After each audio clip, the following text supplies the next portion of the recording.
Evening all, Kieran here, back with another podcast, this time discussing day 2 of Royal Ascot. Hopefully you all enjoyed the first video of day 1 and hopefully we can have plenty of winners tomorrow from that. But now we've had the declarations for day 2, we're going to go through that card and I'll give you my fancies for those races. So starting off with the Queen Mary over 5 furlongs, where we have Zelina in here as favourite, currently at 2-1 for Watham Racing, Carl Burke and Jane Doyle. Decent winner up in Nottingham, very, very impressive from the front she was. Taking the same route as, I think it was Lefanical, I think it was, last year, that won this race for the same connections. So clearly this race has been targeted from the get-go. Obviously that horse also won the Nottingham race as well.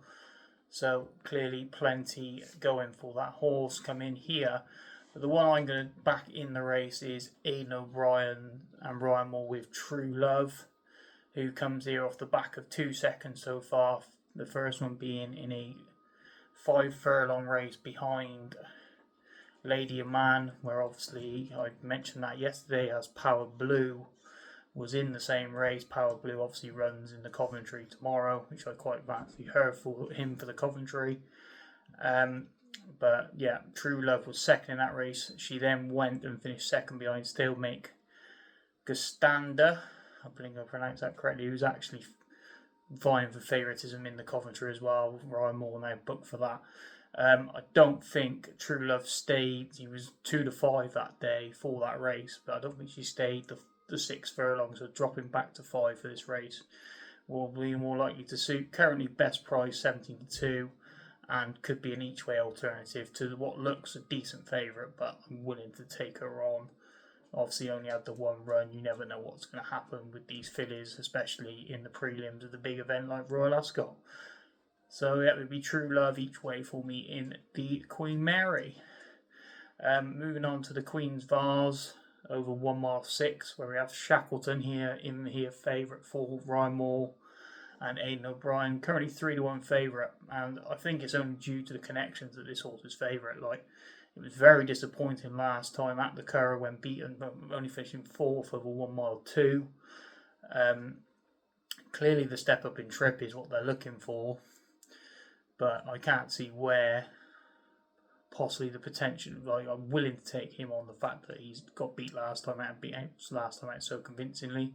The horse I'm going to back or put up against it is the currently second favourite, and that's Carmen's or Karma's of Paddy Toomis and Billy Lee. 2 from 2 so far this season. Won a Balling Road Maiden before going to the listed event at Navan, which he won very comfortably. The 3rd and the 6th have actually come out of that race and won since. So the form is strong. Paddy Toomis Yard's doing very well this season, and obviously Billy Lee is obviously out riding plenty of winners as well.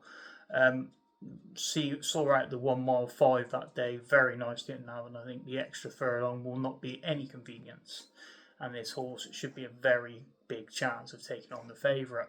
And potentially should be favourite in my eyes, to be honest. So that's Carmen's for Billy Lee and Paddy Toomey. Moving on to the next race, the Duke of Cambridge, where Cinderella's Dream is favourite here for Godolphin and Bull and Buick at 2-1 off the back of a Group 2 win at Newmarket last time. Obviously plenty of globe tropping for this horse. He's been in Doha, he's been in Meydan, is in Meydan, this, that and t'other. So comes here, obviously Godolphin have plenty of Arsenal in their ranks and she's going to take a chance here. But I'm going to take her on again with another one of Paddy Toomis' horses, and Billy Lee again will be in the sun. That's One Look that's come in here. Won a Group 3 at the Curragh first time out this season, and then was second in a Group 2 at the Curragh again, this time behind Portaventura of Donica O'Brien's. Now obviously that horse was well fancied for the Queen Anne on day 1 before being ruled out with a slight injury, unfortunately, so we won't get to see her. But One Look has done nothing wrong in 2 starts this season, I don't think, and definitely has each way claims against the Godolphin Hot Pot. Moving on to the big race of the day, which is the Prince of Wales Stakes, which Los Angeles is favourite here for, again, Moore and O'Brien, after winning at the Curragh last time out, finishing and beating Aromat in sequence, who was second that day. Los Angeles battled well to win that day. But I'm willing to take them both on at the top of the market. I think they could potentially be vulnerable here. And I'm willing to back See the Fire, who has a bit to find on last October's run, where he was only 6th behind Aromat in that race on Champions Day. But Los Angeles was further back that day, so he had that horse covered. He was 5th in a very messy race at Sandown first at the start of the season, where didn't really get much luck in running, and Alazi came through under a brilliant ride from Crowley to win that race. But then went to the Middleton at York and won very decisively. I thought very, very good performance there. Impressive performance, and actually was supplemented for this race off the back of that. The good to firm going, the quicker the ground, the better for this horse. And Oisin Murphy's in fine form, and obviously so is Andrew Bolden as well.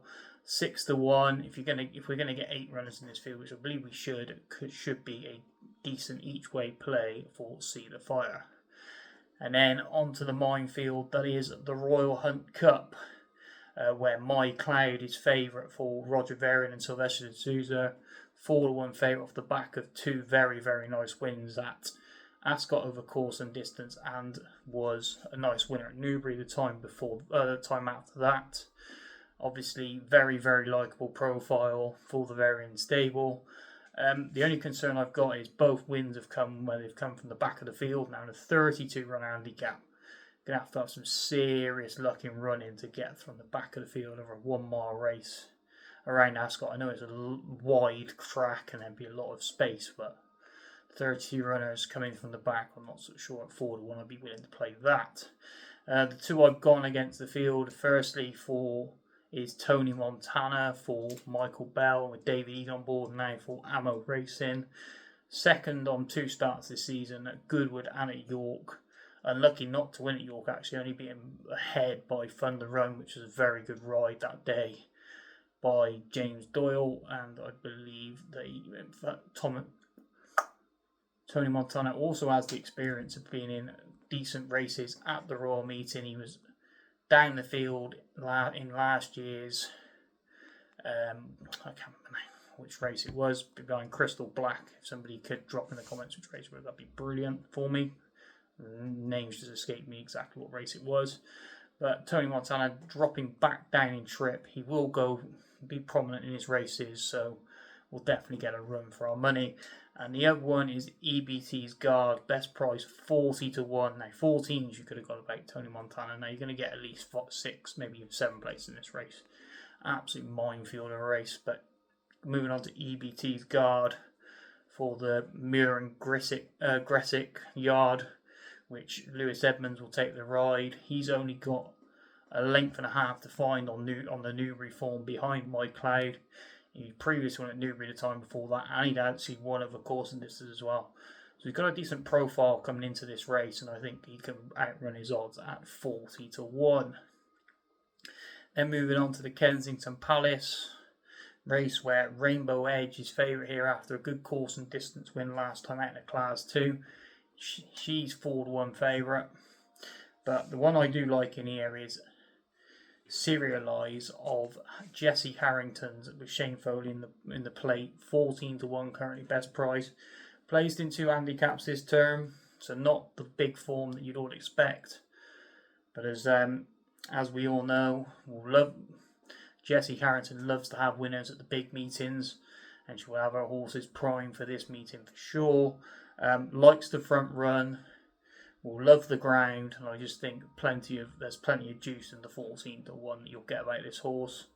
It's it's another big size field handicap or stakes race, so you can get plenty of places, I would have thought. So I wouldn't go wrong with backing a Jesse Harrington horse here. She's probably targeted this race from a long way out for this horse, and the 2 place runs may have potentially been prep runs for this. So I'm willing to take a chance with him or her. I can't remember which one it is now. At 14-1.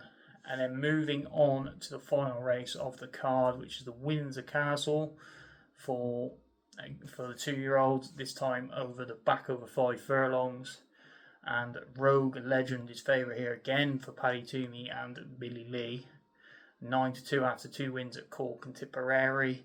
But I'm going to take him on, and I'm purely and simply because these 2 wins have come on yielding to soft and good ground. So the quicker the ground, I'm not sure whether that's going to be against him. The horse I'm going to back against him, though, is Jan Steen of Carl Burks and David Egan in the saddle for Ammo Racing. I was very, very impressed by the way he won up at first time up over 5 furlongs. Don't know what he beat that day. He was a short price favourite, but couldn't have been more impressed by the way he went through the line. It was very, very, very impressive. He then went to York for a very competitive novice stakes where he was 3rd in the race. He was led for a long way through the race and was just headed at the furlong pole, and he looked like he was struggling, battled back, but could only finish 3rd. I think the drop back to 5 furlongs will suit. He'll be up with the pace, and I think he has a good chance of going close, especially if you're going to get potentially 4 places in the race. He's currently 14-1 best price, and I can't see anything wrong with that. Moving on to my best bets, 2 of them in this video, which are going to be Carmen's in the Queen's Vase. I'm not quite sure how this horse isn't favourite for Paddy Toomey and Billy Lee, and the other one I've just mentioned, Jan Steen, in the Windsor Castle for Carl Burke and David Egan. All my selections will be up on my Telegram page tomorrow evening. Hopefully we have some winners tomorrow at the first day. Hopefully if you like this video, please go and like and subscribe. If you haven't yet watched the first video, go and drop over there and watch that as well. And enjoy Royal Ascot, guys. If you want to come and join my Telegram group, it's completely free to join.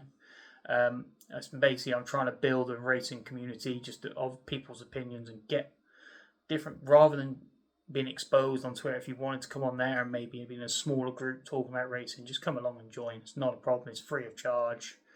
I'm not gonna say no. It's just the way it is. I just like general opinion, to be honest. But off the back of that, if you could come and like and subscribe to this to the channel for this video, it'd be great. I hope we all have a good first day's racing at Ascot, and happy punting to you all.